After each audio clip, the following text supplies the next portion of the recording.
was your realistic dream before becoming an artista?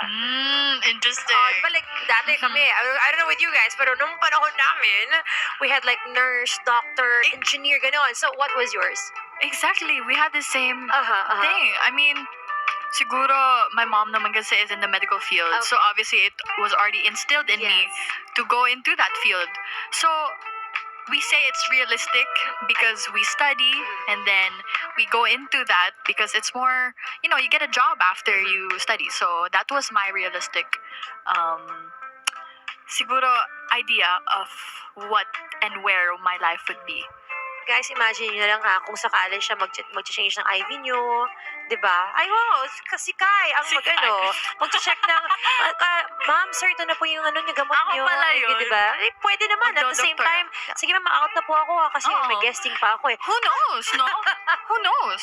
I might be able to do it. Yeah, malay mo, di ba? Again, if that's what you want, to attract in the universe, go. Kasi naniniwala kami na like, you can do it all.